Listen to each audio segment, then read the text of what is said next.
मेरे गुरु महेश्वर शिव को मेरा प्रणाम है। इस कालखंड के प्रथम शिव के शिष्य, हम सबों के परम आदरणीय वरेण्य गुरु भ्राता साहब श्री के चरणों में मेरा प्रणाम है। शक्ति स्वरूपा माँ नीलम आनंद जी के चरणों में मेरा प्रणाम है और यहाँ उपस्थित आप सभी गुरु भाई गुरु बहन के चरणों में मेरा प्रणाम है। हम सबका सौभाग्य है कि अपने गुरु शिव के लिए झारखंड राज्य की इस संगोष्ठी में शामिल होने का सौभाग्य प्राप्त हुआ है। झारखंड राज्य 2000 में बिहार से पृथक एक नए राज्य के रूप में उभरा था, परंतु इसका इतिहास बिहार ही है। और जब शिव के शिष्य साहब हरिनानंद जी का जन्म हुआ था, उस वक्त भी ये बिहार ही था। माँ नीलम आनंद जी की जन्मस्थली जो आज झारखंड में है, उस समय भी बिहार ही था। आज एक तरफ देखिए लौकिक दुनिया में भी क्या होता है, जहाँ साहब श्री हरिनानंद जी का जन्मस्थल बिहार में है, माँ नीलम आनंद जी का जन्मस्थल झारखंड में है। और दोनों के इस अद्भुत मिलन में जब 22 मई 1972 को मनातूगढ़ में वहां के लोगों ने देखा था, अनुभव किया था, ये सच है कि उस समय कोई नहीं जानता था कि ये जो मिलन है ये शिव और शक्ति की किस ऊर्जा का है। एक अद्भुत, एक अप्रतिम शिव की शिष्यता की नींव जहां से पैदा हो रही थी। और उसके 2 ही वर्षों के बाद यानी सन 1974 में साहब ने शिव को अपना गुरु बनाया और साहब ने कहा कि मैं जो करता हूं उसकी जिद है मेरे अंदर, और यही जिद, यही जुनून महादेव को गुरु बनाने में काम आया। मैंने महादेव को अपना बनाया तो ये सोच लिया था कि बना लिया है तो बना लिया है, अब छोड़ूंगा नहीं। और मेरी ये आदत है, अक्सर साहब ने कहा मेरी ये आदत है, मैं जिसको अपना बना लेता हूं, फिर चाहे सारी दुनिया दूसरी तरफ हो जाए, मैं हमेशा उसी के तरफ खड़ा होता हूं। इसलिए आज भी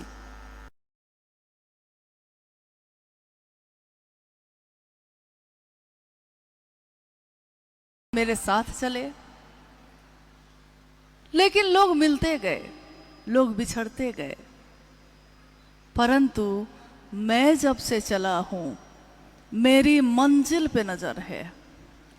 मेरी इन आंखों ने मील का पत्थर भी नहीं देखा।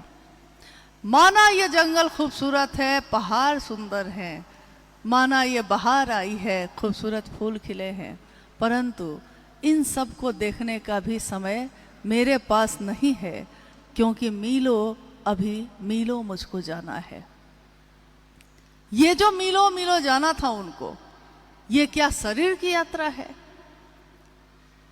ये मन की, आध्यात्म के रास्ते पे चलने की वो यात्रा है जो कहीं अनंत को जाती है। स्वयं शिव के शिष्य ने लगभग 40-45 वर्षों तक लगातार जगत के लोगों से महादेव के गुरु स्वरूप की बात की और ये चाहा कि हम शिव के शिष्य हो जाएं। ये चाहा कि हमारे जीवन में शिव शिष्यता की जीवंत सुगंध हो, हम कागज के फूल न बन के रह जाएं।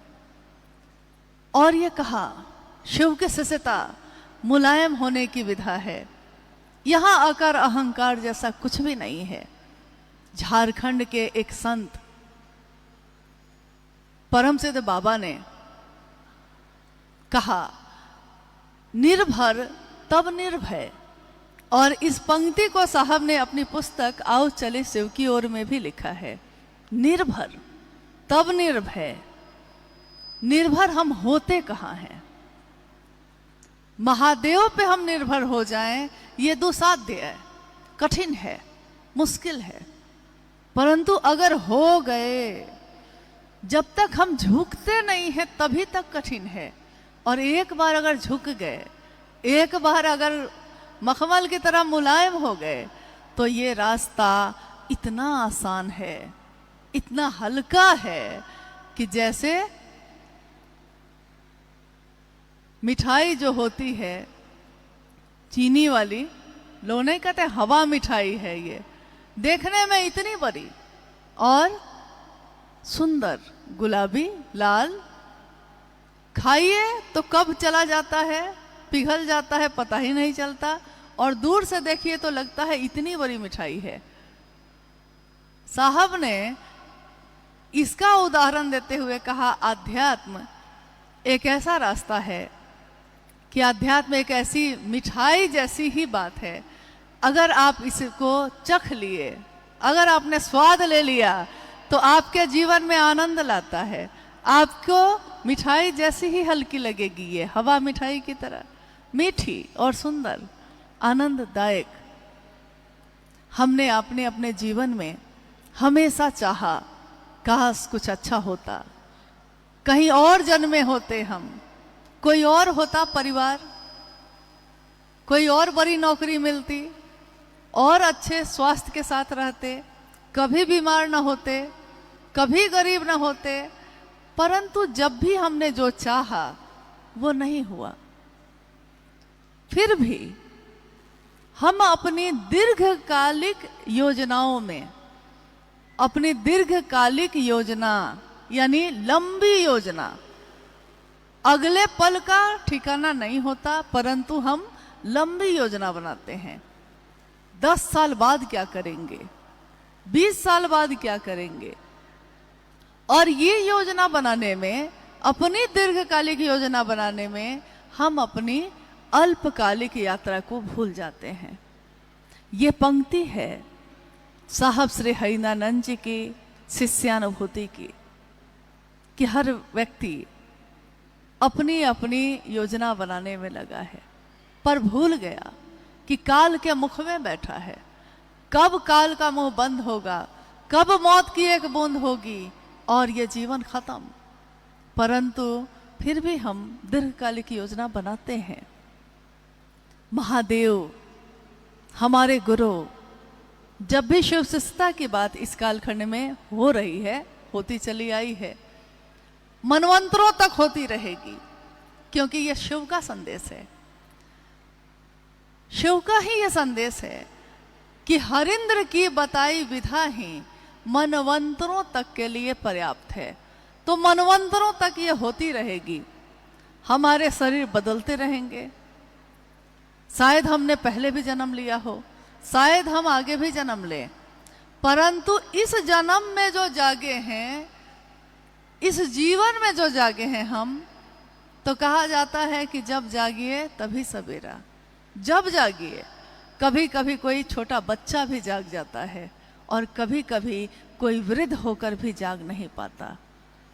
कभी कभी कोई युवावस्था में ही अध्यात्म के चरम पे पहुंचता है, और कभी कभी कोई मृत्यु के सैया पे बैठे भी उस चरम को नहीं पा पाता, उसको नहीं देख पाता।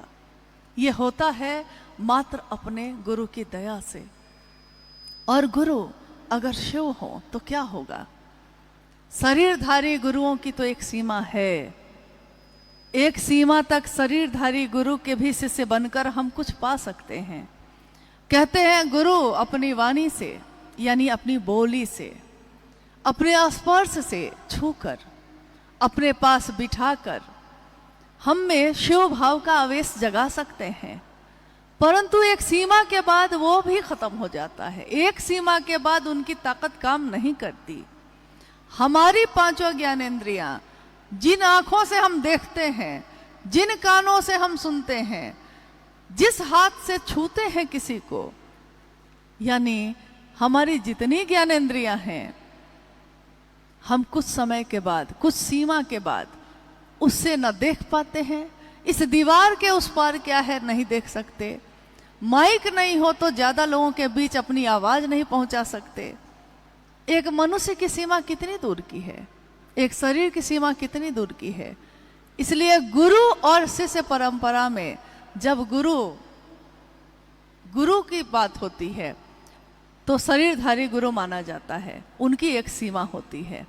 इसलिए हमने अक्सर सुना होगा कि लोग कहते हैं कि अमुक गुरु के शिष्य बन जाइएगा तो गृहस्थ आश्रम छोड़ना होगा, या अमुक व्यक्ति जो हैं जो गुरु का काम तो करते हैं परंतु ब्रह्मचारी बन के जाना होगा, या इस कुल के होंगे तब जाना होगा, इस जाति इस धर्म के होंगे तब जाना होगा, पुरुष हैं कि स्त्री हैं तब जाना होगा। मंदिरों तक में विभाजक रेखा खींची हुई है कि पुरुष जाएंगे कि स्त्री जाएगी। तो देखिए, एक सीमा के बाद अब वो गुरु काम नहीं करते। फिर श्रेणी आती है सदगुरु की। सदगुरु भी शरीर में होते हैं, और सदगुरु श्रेणी में काफी व्यक्ति ऐसे आए इस जगत में जिन्होंने मात्र अपनी दया से जीव के मन में शिव का आवेश जगाया है, परंतु शरीर में आए हैं तो शरीर में जब तक बंधन नहीं होगा, जब तक नियम नहीं होंगे, तब तक शरीर में वो सदगुरु का काम भी नहीं कर सकते। तो ठीक है, उनके पास तक जाते जाते में कुछ बंधन टूट जाते हैं, कुछ संकीर्णताएं छूट जाती हैं, परंतु फिर भी कुछ न कुछ बाकी रहता है। हो सकता है उनको ये पसंद हो सकता है उनको ये नापसंद हो सकता है वो सूर्योदय से पहले से लेकर शाम तक में लाखों मंत्रों का जप करते हो, उनको ये पसंद हो, या उनको ये पसंद हो कि मुझको मिठाई पसंद है, बहुत मामूली सी चीज। माँ काली के उपासक जो दक्षिणेश्वर में मंदिर स्थापित है, माँ काली, अघोरा सिर्फ काली को कहा गया। माँ काली के उपासक रामकृष्ण परमहंस स्वयं काली का दर्शन करते रहे, परंतु न जाने क्यों अपने शिष्यों के बीच बैठे भी वो अंदर चले आते, कभी भी अचानक उठकर। उनकी पत्नी कहती उनसे, माँ शारदा, आपको अच्छा लगता है? शिष्य लोग क्या कहेंगे कि आप अभी तो इतनी बड़ी आध्यात्मिक बात कर रहे थे और अंदर उठकर चले आए मिठाई के लिए। और उन्होंने अपनी पत्नी से कहा था कि जिस दिन मैं मिठाई खाना बंद कर दूंगा, मांगना बंद कर दूंगा, तो समझना कि मैं अब ज्यादा दिन इस शरीर में नहीं रहूंगा। हुआ भी यही। कोई एक चीज, कोई एक पसंद, कोई एक नापसंद, कुछ न कुछ होगा। तो जब सदगुरु भी होंगे तो एक नियम, एक वर्जना, एक बंधन होगा ही होगा। परंतु जैसे ही हम कहते हैं जगत गुरु शिव की बात, तो जगत गुरु शिव यानी अब वहां कोई बंधन नहीं, अब वहां कोई संकीर्णता नहीं। क्या होती है जाति, क्या होता है धर्म? शिव ने जाति नहीं बनाई, शिव ने धर्म नहीं बनाए, शिव ने अलग अलग लोगों की श्रेणियां नहीं बनाई। महादेव ने ऐसा नहीं किया। महादेव एक परम चैतन्य का नाम है, वो भेद नहीं कर सकते, वो अमीर गरीब में भेद नहीं कर सकते। मानव मात्र, जीव मात्र शिव हो सकता है, और जीव तो कोई भी है। हो सकता है बहुत अमीर से मैं आदमी हो सकता है जिसके पास एक रोटी नमक खाने का भी नहीं हो, वो भी हो, कोई भी हो सकता है। जगत गुरु शिव अपने शिष्य में शिव का आवेश पैदा करते हैं। क्या हम मानव शिव को अपना गुरु बना सकते हैं? तो आज तक के प्राचीन इतिहास में, आध्यात्म के प्राचीन इतिहास में आज तक महादेव उस समय भी जगत गुरु थे, और उस समय भी शिव के कुछ शिष्य हुए, परंतु एक लंबी खाई थी, एक लंबा अंतर। महादेव एक बहुत ऊपर की सत्ता, महादेव भगवान है, महादेव महाकाल है, महादेव महामृत्युंजय है, महादेव महाऔघरेश्वर है, महाकापलेश्वर है। काल को भी जिससे भय लगता है वो सत्ता है महादेव। देखिए, एक तरफ महादेव शिखर पे हैं, अब उनसे ऊपर कुछ भी नहीं। देवी देवता भी, जब जब यह दृष्टांत मिलता है, देवी देवता भी जब हारते हैं तो निर्भर होते हैं उन पे, देवों के देव महादेव पे। इसलिए एक ही सत्ता को महादेव कहा गया। महाशब्द जहां जहां लगा है सिर्फ महादेव के साथ ही लगा है। और इतनी बड़ी सत्ता, इतना नीचे अपने को करते हैं, इतना नीचे करते हैं कि हमारे आपके जैसे सामान्य से अति सामान्य लोग महादेव का अनुभव करते हैं, महादेव को महसूस करते हैं। ये किनके कारण हो पाया? क्यों नहीं हजारों साल के इतिहास में किसी और ने ये बात कहा या हमको रास्ता दिखाया? न जाने क्यों ये हुआ, परंतु ये हुआ। और कोई ऐसा नहीं आया जो कहता कि जंगल में रहते हो, पहाड़ पे रहते हो, खाने को भी कुछ नहीं, पात्रता भी नहीं है, शास्त्र भी नहीं पढ़ सकते, संस्कृत भी नहीं आती है, कुछ भी नहीं आता है, लेकिन जीव हैं आप में संभावना है शिव होने की। और महादेव हमको और आपको शिष्य के रूप में स्वीकार करते हैं। इतनी बड़ी सत्ता, इतने शिखर पे बैठे महादेव, हम आज क्या बोल रहे हैं? जो हम बोल रहे हैं हम समझ कितना रहे हैं? हम बोल क्या रहे हैं? मेरे गुरु शिव, मैं शिव का शिष्य। अध्यात्म में इससे बड़ी बात गुरु शिष्य परंपरा में और कुछ नहीं हो सकती। लेकिन ये बात इस कालखंड में कही किसने? क्योंकि जिसने कही है, कहा जाता है कि जिसने मंत्र दिया है, जिसने ये बात कही है, मंत्र को जपने वाला और मंत्र को देने वाला सब जब एक हो जाते हैं, एक ही मनसा से जुड़ जाते हैं, तो कर्म फल को भोगने की व्यवस्था का भी नाश कर देते हैं। यानी हमने अपने जीवन में जो भी किया होगा, न जाने क्या किया होगा, क्योंकि आज तो नहीं याद है, अब तो कुछ भी गलत नहीं होता, लेकिन न जाने पिछले जन्म में क्या हुआ होगा, अच्छा या बुरा। शिव गुरु के रूप में करते क्या है, क्या देते हैं? एक बड़ी अद्भुत बात साहब ने कही। उन्होंने कहा, आपने जो कर्म किए हैं पिछले न जाने कितने जन्मों में, आपके कर्म फल जो अच्छे हैं, गुरु की दया उस अच्छाई को ऐसी हवा देता है जो हवा से अच्छाई और बढ़ जाए, और गुरु की ही दया आपके बुरे कर्म फल को दग्ध भी करता है। आपने देखा होगा, हम जब चूल्हे में आग लगाते हैं, हम जब चूल्हा जलाते हैं, लकड़ी जलाते हैं उसमें, तो हम एक बार हवा ही, पंखा से हवा देते हैं तो आग भड़क जाती है और ज़्यादा तेज हो जाती है, और उसी तरफ से दूसरी तरफ से फिर हवा के झोंके से ही आग को बुझा भी देते हैं। यानी महादेव की दया हमारे कर्मफल को बढ़ा देती है, बुझा भी देती है।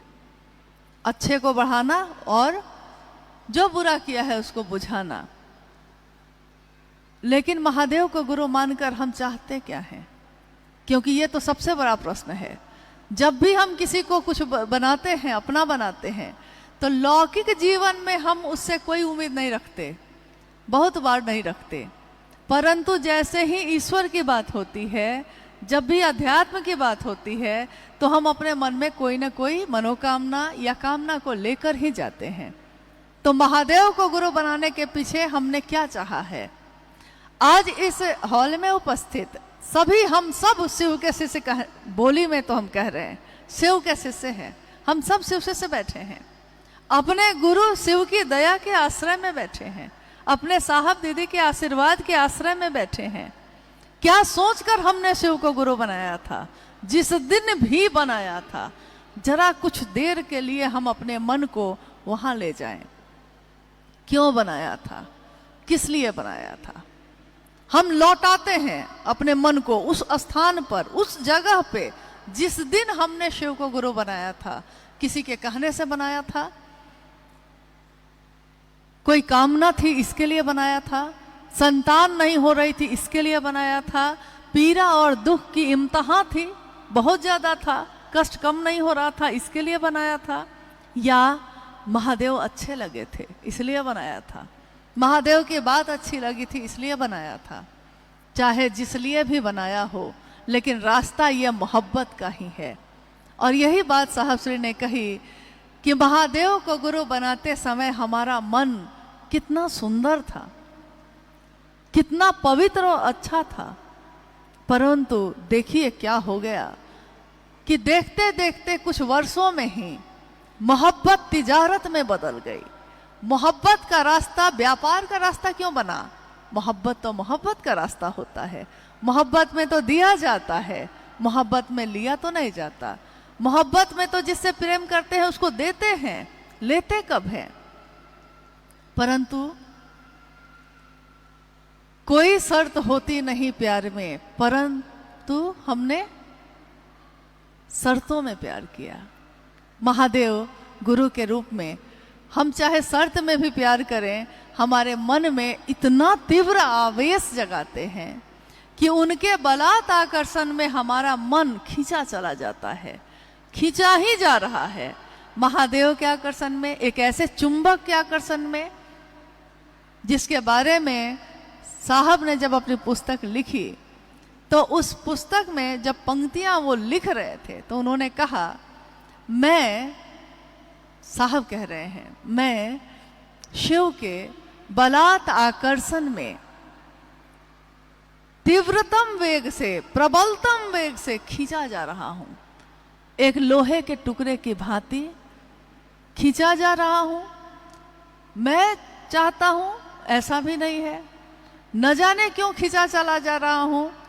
अगर इसका उत्तर देंगे कि क्यों खींचा जा रहा हूं, तो मेरे गुरु शिव देंगे या वो चुंबक देगा जो मुझको खींचता है।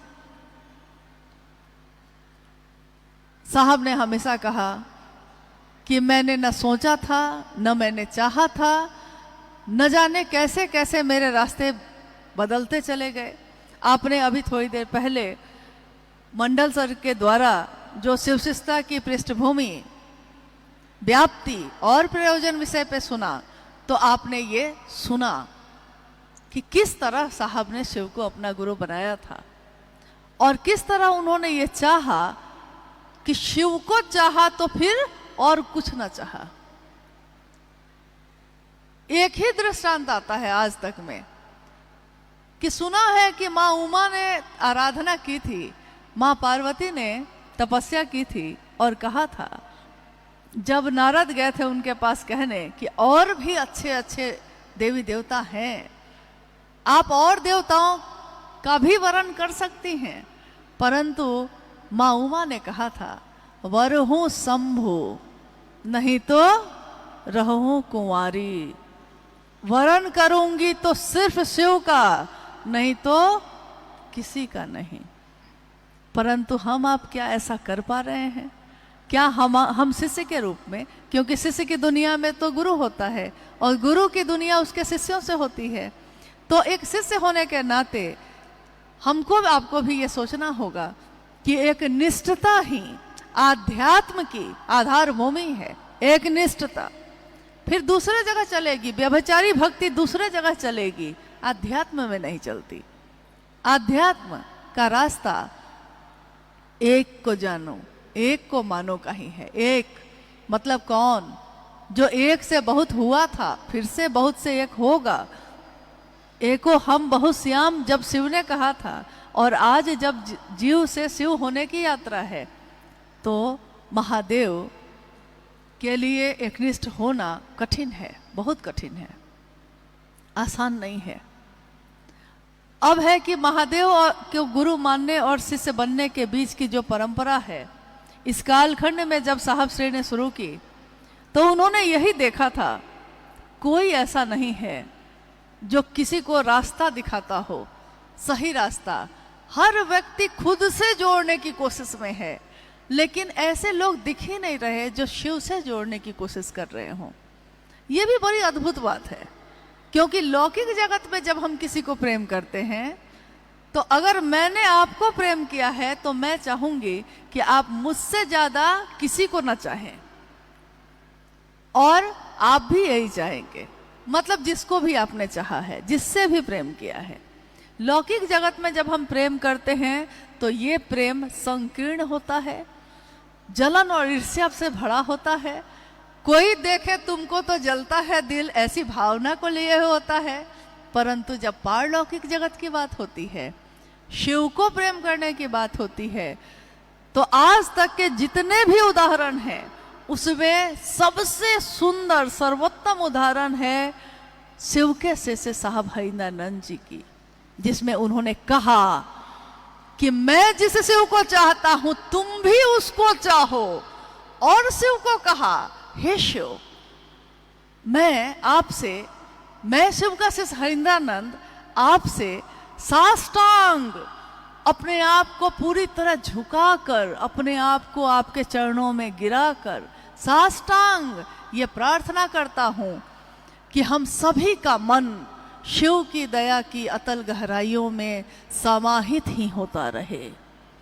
हम सभी का मन शिव की दया की अतल, जिसका कोई तल नहीं, तालाब का तल होता है, नदी का होता है, समंदर का भी होता है, परंतु शिव की दया का कोई तल नहीं होता। इसीलिए प्रेम का भी तल नहीं होता। प्रेम में हम डूबते हैं, मेरा मन डूबता है। कितना भी बात कर ले जिसको प्रेम करते हैं, क्या मन भर जाता है, संतुष्ट हो जाता है कि अब तुमसे नहीं बात करनी, अब जाओ? नहीं होता है, लगता है और कुछ बात करते। कितना भी देख लें, अक्सर लोग कहते हैं साहब को देख नहीं पाए। हम साहब को कितना भी देख लेते, क्या हम इस शरीर को उनके देख के भी संतुष्ट हो पाते? क्योंकि जिससे आप प्रेम करते हैं उसको देखते देखते आंखें थक जाती हैं, मन संतुष्ट नहीं होता है, मन प्रेम में डूबता है। और जब प्रेम होता है तो फिर दो सत्ता में पैदा होता है, परंतु दोनों को एक करता है। प्रेम गली अति सांकरी, जामे दो न समाए, दो नहीं समा सकते। तो गुरु और शिष्य परंपरा में, जगत गुरु शिव और शिष्यों की परंपरा में शुरुआत में हम हो सकता है शिव के साकार या निराकार दोनों स्वरूप को अपनाएं। शिव जो मंदिरों में है, जो मूर्ति में है, जो तस्वीरों में है, जो शिवलिंग के प्रतीक के रूप में है, प्रारंभिक अवस्था में ये सब चलेगा, परंतु मिलना तो उस निराकार शिव से ही होता है। ठीक वैसे ही जब एक इंसान दूसरे इंसान से जब प्रेम कर बैठता है तो वो उसके शरीर से नहीं मिलता, वो उसके अंदर की चैतन्य जो है, उसका वो जो ऊर्जा है जो जीवित है उससे मिलता है, मन मिलता है। मन जब नजदीक होता है किसी के तो आवाज देखिएगा धीमी हो जाती है। अक्सर हमने देखा होगा अपने घरों में कि जब हम किसी से बहुत नजदीक होते हैं मन से, तो बहुत धीरे धीरे बात करते हैं। इतना धीरे बात करते हैं कि सामने बैठा व्यक्ति भी नहीं सुन पाता है। होता है कि नहीं ऐसा? बहुत धीमे बात करते हैं। लोग कहते हैं कि पता नहीं दोनों क्या बात कर रहा था। लेकिन अगर मन से दूरी हो गई है, मन से दूरी हो गई, तो हमारे सामने वो खड़ा है, सामने सम्मुख खड़ा है, परंतु हम इतनी तेज आवाज में चिल्लाते हैं कि लोग कहते हैं अरे इतना जोर से क्यों बोल रहे हो, सामने तो खड़ा है, वो सामने ही तो है। मन ही किसी को अपना बनाता है, मन ही किसी को पराया बनाता है, और पूरे शिष्यता में मन ही साधन है उस शिव से मिलने के लिए, तीनों सूत्र को करने के लिए जो साहब श्री के द्वारा निरूपित हैं। मां नीलम आनंद जी के बारे में अभी आपने थोड़ी देर पहले सुना। भाई परमेश्वर जी उस पे अपनी बात, अपनी अभिव्यक्ति दे रहे थे। क्या मां नीलम आनंद सिर्फ एक शरीर में उतरी, एक सत्ता है? क्या साहब हरिंदरानंद जी जो शरीर में दिखे बस उतने ही है? क्योंकि एक सामान्य दिखने वाला व्यक्ति करोड़ों लोगों को दीवाना नहीं बना सकता, यह शाश्वत सत्य है। जब तक उसमें आध्यात्मिक ऊर्जा का संचरण नहीं होगा, वो करोड़ों लोगों को अपनी बातों पे चलने के लिए स्वतः अपनी इच्छा से हम चल रहे हैं, वो मजबूर भी नहीं कर रहे, हम खुशी खुशी चल रहे हैं उस रास्ते पे। और अगर कोई दूसरा नहीं चल रहा तो हम चाहते हैं कि वो चले, खुशी खुशी ही जा रहे हैं, अपनी स्वेच्छा से जा रहे हैं। क्या ये बिना आध्यात्मिक ताकत के हो सकता है? और किसकी ताकत? एक आदमी के मन को हम अपने अनुसार नहीं कर पाते हैं, करोड़ों लोगों को कर लेंगे। तो जो शरीर में उतरे हैं उस चैतन्य से मिलने में अगर कहा जाए कि जरा बताइए महादेव के बारे में, बताइए साहब के बारे में, बताइए दीदी नीलम जी के बारे में, तो शब्दों में नहीं बताया जा सकता। इस भाव को शब्दों में नहीं बांधा जा सकता, क्योंकि शब्द तो बहुत छोटे होते हैं।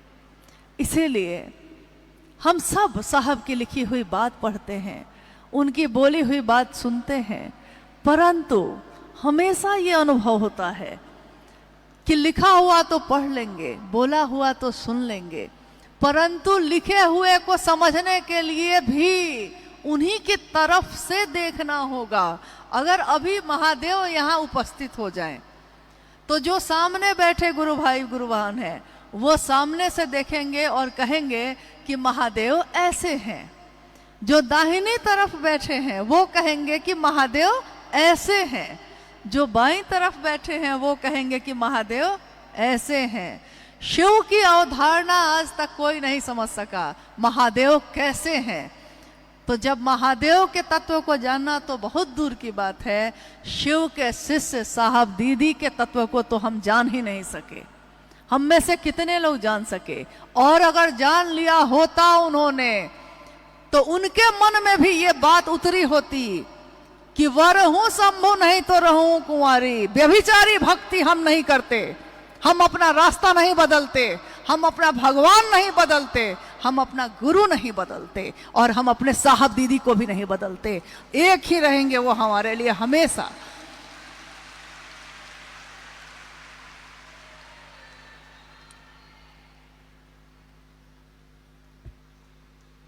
इतना ही अनुरोध है कि आज यथासंभव जो हम लोगों से हो सका इतनी व्यवस्था हो पाई, लेकिन एक ही मनसा है, किसी भी शिव शिष्य का इहलौकिक उद्देश्य एक ही होता है कि शिव की स्थापना दूसरे के हृदय में वो कर दे। शिव की स्थापना अपनी नहीं। हमको आपको लोग जान ही जाएंगे तो क्या होगा? कजा ने ऐसी हजार सूरत बिगाड़ डाली बना बना के। अकबर, कैसे कैसे लोग आए धरती पे, जब चलते थे तो चारों तरफ जय घोष होते थे। कजा ने यानी समय ने तो बहार जो इस धरती पे छाई है ये चंद दिनों की है। बहार दिन है चंद रोजा। कितना सर उठा के हम चल सकेंगे? कितनी देर? ज्यादा सर उठा के चलने के बाद जानते हैं क्या होता है? गले में दर्द हो जाता है, अकरन होती है। परंतु झुकने की विधा आपने देखा होगा। आज पहाड़ के काफी लोग हैं, पहाड़ और जंगल के लोग हैं ज्यादा, और जो नहीं भी हैं तो वो पहाड़ और जंगल में जाते ही रहते हैं, आसपास में तो है ही।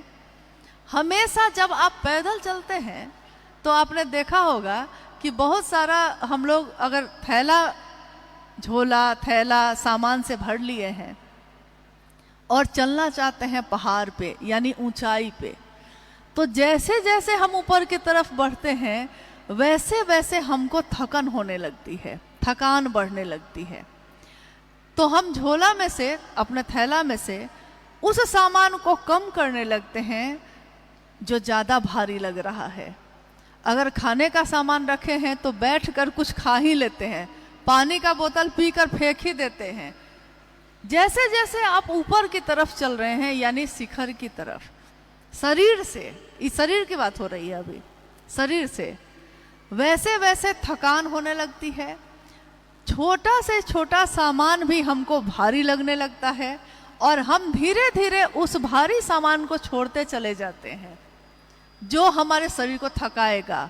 हम नहीं रुकते हैं, हमको तो जाना ही पड़ेगा, परंतु हम उन चीज़ों को छोड़ते चले जाते हैं जो मेरे शरीर को थकाता है, भारी बना रहा है, और बहुत हल्की चीज़ों को लेके चलते हैं। कुछ समय के बाद तो स्थिति ये आ जाती है कि एक छोटा पानी का बोतल भी भारी लगता है, वो भी भारी लगता है, चाहते हैं वो भी कोई पकड़ ले दूसरा। और एक बात है, बहुत महत्वपूर्ण बात है, साहब की बोली हुई सारी बातों पे सटीक है, क्या कि हम झुक कर चलते हैं। अगर सीधा और अकड़ कर चलिएगा तो देखिएगा कि पाँव में थकन बढ़ जाएगी, और थोड़ा आगे की तरफ झुक कर पहाड़ पे चढ़िए तो पहाड़ पे चढ़ने वाले सब जानते होंगे कि कैसे पहाड़ पे चढ़ा जाता है। क्या हम लोग जानते हैं कि नहीं जानते हैं? झुकने की विधा मन के साथ भी ऐसा ही है। ये तो दिख रहा है, शरीर तो दिख रहा है, मन दिख नहीं रहा। इस मन में भी बहुत बोझा लेकर हम लोग चल रहे हैं। क्या हम ठीक कर लेंगे किसी चीज को? नहीं कर सकेंगे। क्या मेरी चिंता करने से ठीक हो जाएगा? नहीं होगा। तो फिर हम अपने मन में इतना बोझा लेकर चलने के लिए तैयार हैं, क्योंकि जाना है अभी शिखर पे। शिखर पे जाना ही नहीं है, पहले से जो अध्यात्म में स्थापित विधियां हैं उन शिखरों पे भी चले। हिमालय की शिखरों पे अभी और शिखर पे चढ़ना है, हमें हिमालय के शिखरों पर नया हिमालय गढ़ना है।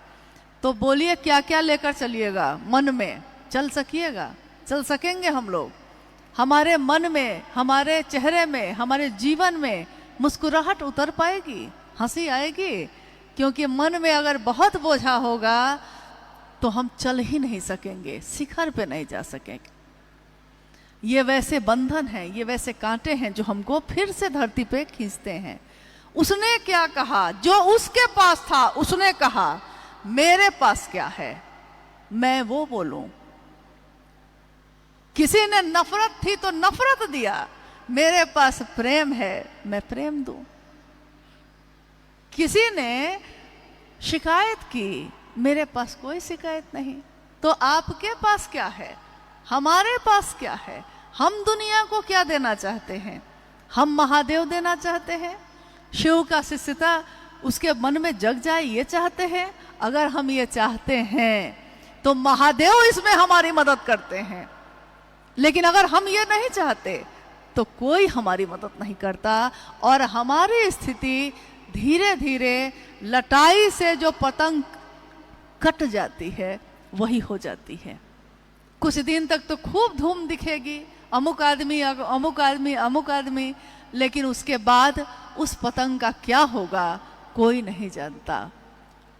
लटाई गुरु है, धागा जो है ना, क्योंकि गुरु से मिलाया है जिसने, वही बांधे हुए पतंग को। तो उस लटाई के धागा है साहब और दीदी, और अगर उनसे कट गए तो फिर कोई जगह नहीं है। तो अपने अनुभव के आधार पर एक शिव शिष्य होने के नाते हम सबका कर्तव्य है कि दुनिया हम सबको जो दे, दुनिया ने यही दिया है, दुनिया के पास यही है। जो उसके पास है उसका क्या दोष? उसके पास अगर नफरत है तो वो क्या करे? वो तो वही दे पाएगा। किसी के हाथों में कांटे हैं, वो कांटे ही देगा। लेकिन शिव की शिष्यता कांटों पे चढ़ के गुलाब का फूल दुनिया को दिखाती है। इसीलिए साहब ने एक शिष्य के तौर पे लिखा है कि कांटों पे चढ़ के ही गुलाब खिलता है, दुनिया गुलाब के फूल को देखती है, कांटों को कोई देखता भी नहीं। कीचड़ में ही कमल खिलता है, कमल की सुंदरता को देखकर लोग मोहित होते हैं, कीचड़ को कोई देखता भी नहीं। तो हम लोगों को ये क्यों समझाएं कि कीचड़ को मत देखिए, कीचड़ को मत देखिए। इससे ज़्यादा सुंदर है कि उस कीचड़ में कमल खिल जाए, शिव शिष्यता का कमल, कांटों पे चढ़ के गुलाब खिले। गुलाब सुंदरता देता है। गुलाब का ये गुण है कि मसल के फेंकने वाले को भी खुशबू की सजा देता है। ये गुलाब का गुण है। एक शिव शिष्य का यही गुण होता है।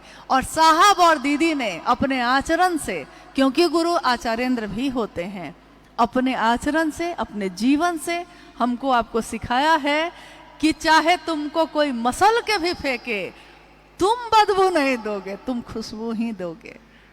तो क्या हम लोगों को ये देना है या नहीं देना है? तो दुनिया में ही नहीं, झारखंड की बात सिर्फ नहीं है, शिव शिष्यता तो जगत गुरु शिव की बात है। तो जगत गुरु शिव के शिष्यता का दान हम सभी शिव के शिष्य, सिर्फ झारखंड के लोग नहीं, दुनिया का हर आदमी जो शिव का शिष्य है उसके लक्षण बताएंगे कि वो शिव का शिष्य है कि नहीं। तो आइए, क्योंकि जब सरफरोशी की तमन्ना होती है, जब कफन बांध लिया है सर पे, जब दिल दिया है, जान दिया है, ये गा रहे हैं हम आप, दिल दिया है जान भी देंगे ए गुरु तेरे लिए। तो जब गा रहे हैं, सर पे कफन बांध लिया है, तो फिर सरफरोशी की तमन्ना करने वाले इसकी परवाह नहीं करते कि किसके हाथ में कितने हथियार हैं। वो बस अपना कर्तव्य निभाते हैं। और शिव शिष्यता के नाते हम सबका कर्तव्य बस इतना ही है कि हमको आपको साहब ने जो दिया है, हम भी दुनिया को वही दें, ना उसमें कुछ कम करें, ना उसमें अपनी तरफ से कुछ बढ़ाएं, क्योंकि ये एक आध्यात्मिक अपराध होगा और इस अपराध की सजा मिलेगी। इस अपराध की क्षमा शिव नहीं कर सकेंगे। उस समय जब दीक्षा और गुरु दक्षिणा पे बात हो रही थी, तो मनु भैया ने एक पंक्ति का जिक्र किया था कि माँ की डायरी में लिखा था, आंसू का उपहार महागुरु आज चढ़ाने आई हूँ। माँ नीलमानंद, माँ नीलमानंद, करोड़ों संतान हो जिसकी, वो अपने गुरु के पास कह रही हैं, लिख रही हैं कि आंसू का उपहार महागुरु आज चढ़ाने आया हूँ, क्योंकि महादेव भाव ग्रहण करते हैं। और वो लिख रही हैं, अद्भुत है ये भाव, अनुकरणीय है। मेरे पास कुछ नहीं है, एक शिष्य के पास क्या होगा? जो चीजें हैं यहीं की हैं, यहीं से ली थी, यहीं को देकर जाएंगे, क्या होगा मेरे पास? लेकिन शिव ने जो भाव पैदा किया है मेरे मन में, वो है मेरे पास। सूक्ष्माति सूक्ष्म शिव की सत्ता को सूक्ष्माति सूक्ष्म भाव ही ग्रहण होता है। इसलिए आंसू ही तो है। आंसू नकली कुछ लगा के पैदा नहीं किए जा सकते, ये सिर्फ फिल्मों में होता है। लौकिक जीवन में, सचमुच के जीवन में अगर आंखों में आंसू आते हैं तो या तो अत्यधिक दुख के होते हैं या फिर अत्यधिक सुख के होते हैं। तो माँ नीलम आनंद की आंखों से अगर आंसू बहे हैं तो असीम सुख से, असीम आनंद से उन्होंने ममता दी है, छांव दिया है। और हम सब शिव के शिष्य अपने साहब और दीदी के लिए कृतज्ञ हैं। आपने दिया है, बिन मांगे दिया है, और इस कृतज्ञता में हम यही कर सकते हैं कि जो वो चाहते हैं वो हम सब कर सकें। इस संगोष्ठी का भी मूल उद्देश्य, मुख्य उद्देश्य यही है कि हम सब जो एक सभा में बैठे हैं, सभा शिव शिष्यों की सभा है, इसमें जो बैठे हैं हम सभी का मन एक हो, इस जगह पे एक हो, एक विषय में एक हो, बाकी चीज में चलेगा अलग अलग। आपको दूसरा कपड़ा पसंद है, हमको दूसरा पसंद है, आपको दूसरा खाना पसंद है, हमको दूसरा पसंद है, लेकिन आपको भी महादेव ही पसंद है, हमको भी महादेव ही पसंद है। आपने भी दिल उन्हीं को दिया, हमने भी दिल उन्हीं को दिया है। तो आइए हम सभी शिव शिष्यों का मन एक ही भाव संचरित हो, हम सब के हृदय में एक ही भाव, एक ही सोच, एक ही बात, कि महादेव के शिष्य बनेंगे भी और बनाएंगे भी, और इसके सिवा न साहब ने कुछ और किया न हम और कुछ करेंगे, लेकिन साहब की लिखी हुई एक एक चीज, उनकी बनाई हुई एक एक चीज, चाहे वो कुछ भी हो, चाहे वो कोई व्यवस्था हो, चाहे वो संस्था हो, चाहे वो न्यास हो, चाहे वो शिव शिष्यता के क्रम में चलने वाले कार्यक्रम हो, साहब ने के निर्देश के सिवा शिव के शिष्यता में इस धरती पे और कुछ भी नहीं है। ये मैंने अनुभूत किया है, आपने किया है कि नहीं मुझको नहीं पता, क्योंकि अगर उस परिधि में मैंने आज तक अपने जीवन में कोई भी काम किया है तो वो महादेव के भाव से भरा रहा है।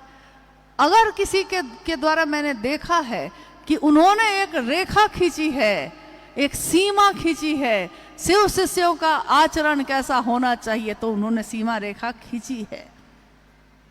शिव शिष्यता की बगिया में फूल खिले हैं तो क्या देना है और क्या नहीं देना है, उन्होंने एक रेखा खींची है।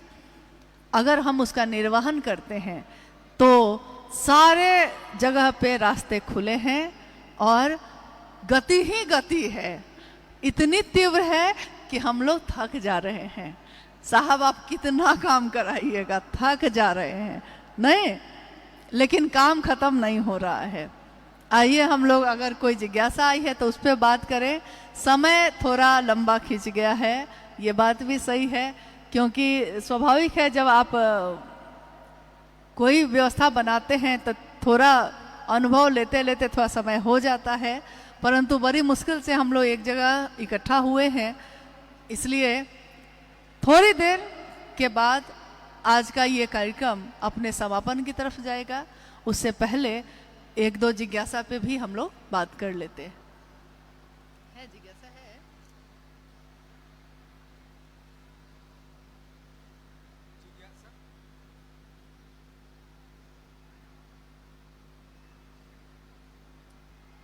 अब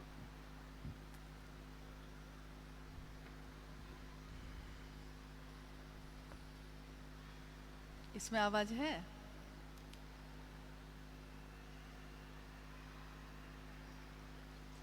लाइए पढ़ लेते हैं, हम खुद ही पढ़ लेते हैं, कोई बात नहीं। हाँ, लाइए। अच्छा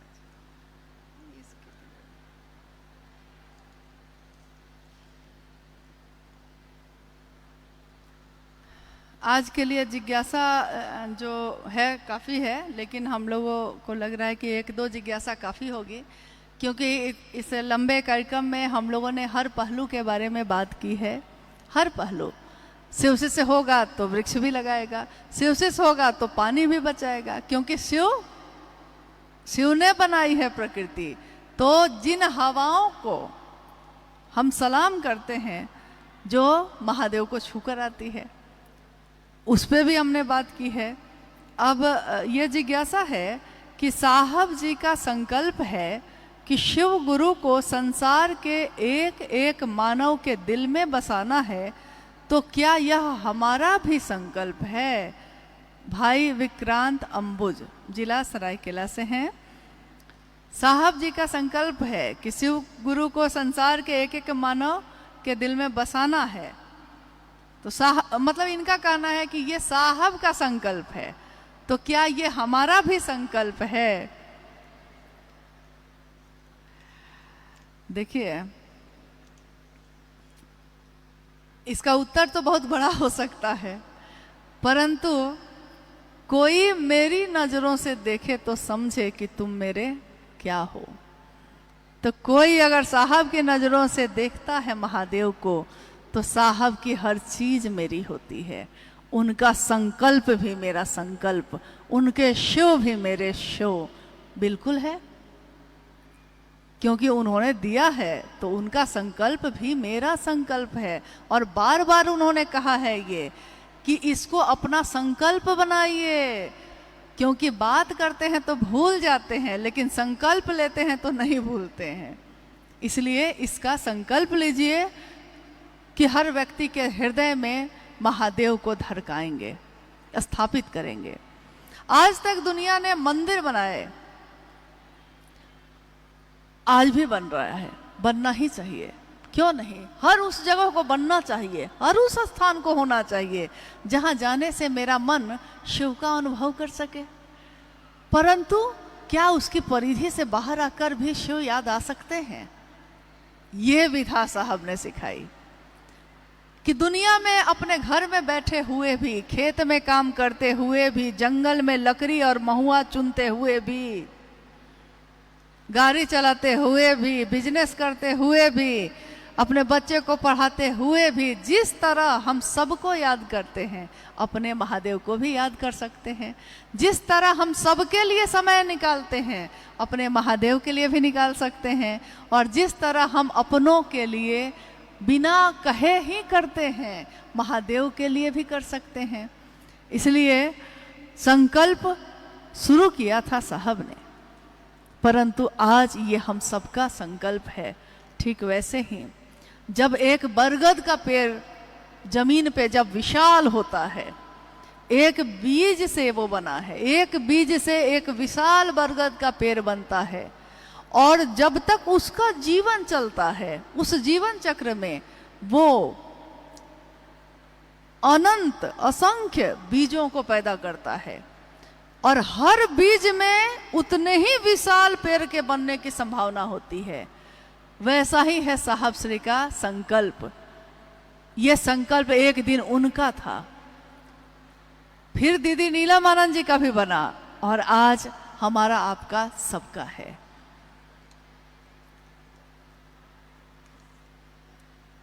शिव का गुरु भाव और ईश्वर भाव, ईश्वर के भाव में क्या अंतर है? दुमका से हैं प्रीति भारती।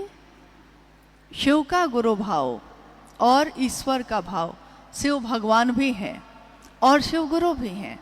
भगवान ईश्वर यानी ईश्वर के रूप में महादेव में सारे रूप समाहित हैं, हर रूप है उसमें। एक ही सत्ता में वो महाकाल भी हैं, वो महामृत्युंजय भी हैं, वो नटराज भी हैं, वो शिव भी हैं, वो शंकर भी हैं, वो महेश की कुर्सी पे भी बैठे हैं और जगत गुरु की कुर्सी पे भी बैठे हैं। हजारों रूप हैं, लेकिन एक ही सत्ता में, जिस तरह हमारे आपके अंदर भी हैं, एक ही सत्ता में बेटी भी है, पत्नी भी है, माँ भी है, बहन भी है, मित्र भी है, दुश्मन भी है, एक ही सत्ता में। ठीक वैसे ही ईश्वर में वो सारे समग्र स्वरूप समाहित हैं। ईश्वर का भाव क्या है? शिव ईश्वर के रूप में सभी मनोकामनाओं की पूर्ति करते हैं। इसीलिए मंदिरों में इतनी भीड़ होती है, इसीलिए तो इतने उपवास हैं, इसीलिए इतनी साधना की प्रचलित विधियां हैं, क्योंकि भगवान शिव हमारी मनोकामनाओं को सुनते हैं, तभी तो उत्तर में परिणाम भी आता है। वो दिखते नहीं है, सुनते हैं। मालिक बड़े करीब से सुनते गरीब की, बहुत करीब से सुनते हैं। हम बोलेंगे तब ना, हम कहेंगे तब ना, तो सुनते हैं। और देते हैं क्या? मनोकामना की पूर्ति करने में महादेव भगवान के रूप में जो आप मांगेंगे वो प्रसन्न हो गए तो दे देंगे।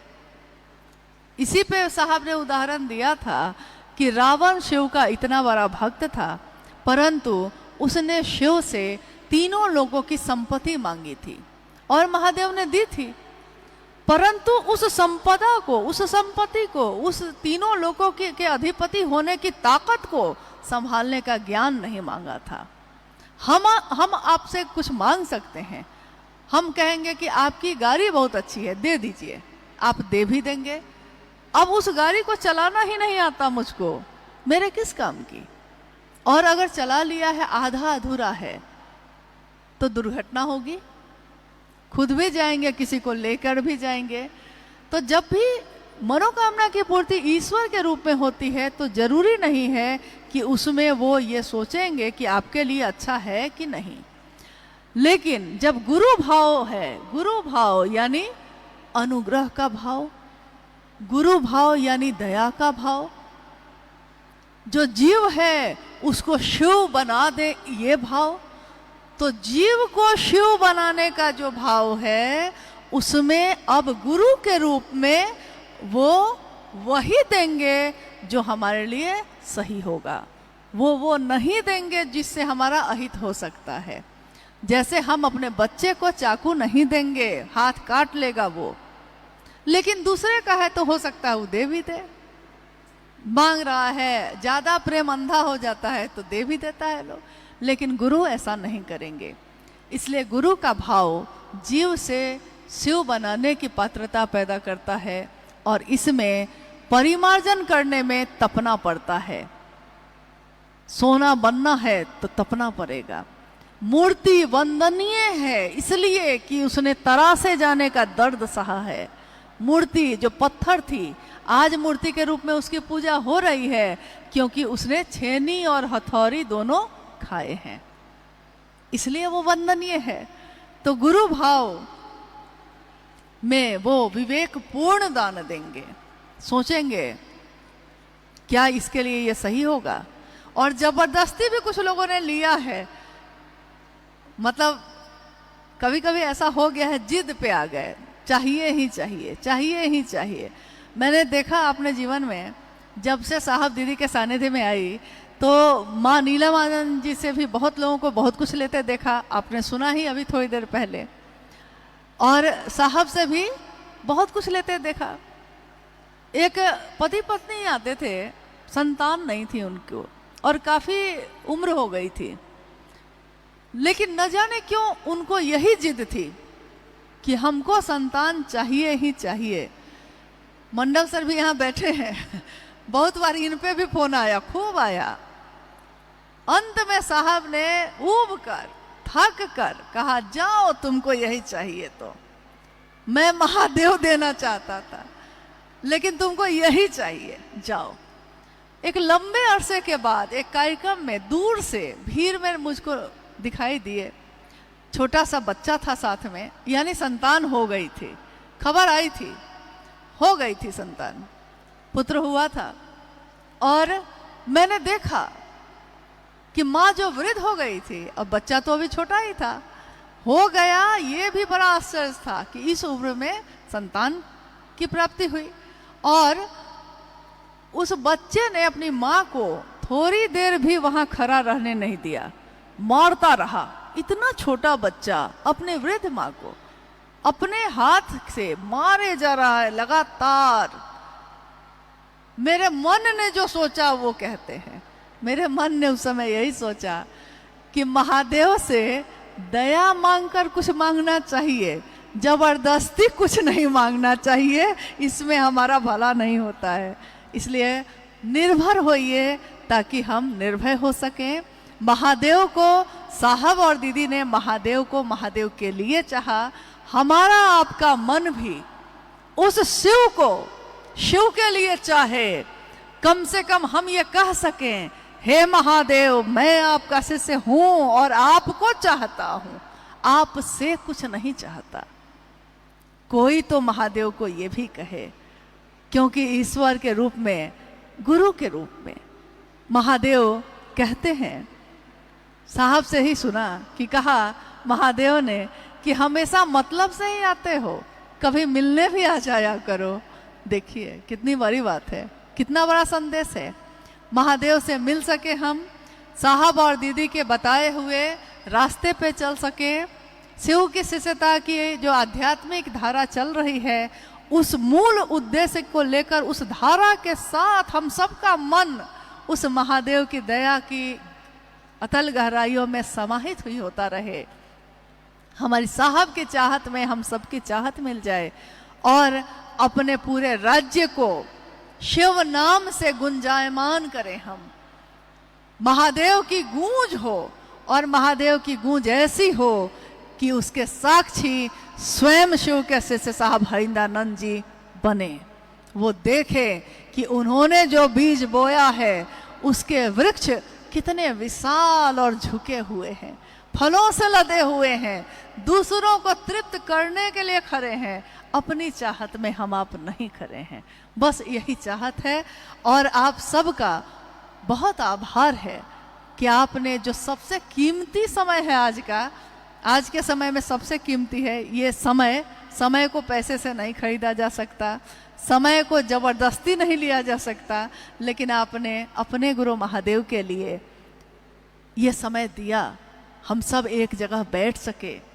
आगामी आने वाले समय में हम सब के द्वारा निर्बल सामर्थ्य भी हो अगर, तो उसके द्वारा भी एक कदम, एक बूंद भी हमारी सहभागिता इस महान उद्देश्य की पूर्ति में लगे, यही हम सबका उद्देश्य हो। आप सभी के चरणों में मेरा प्रणाम है।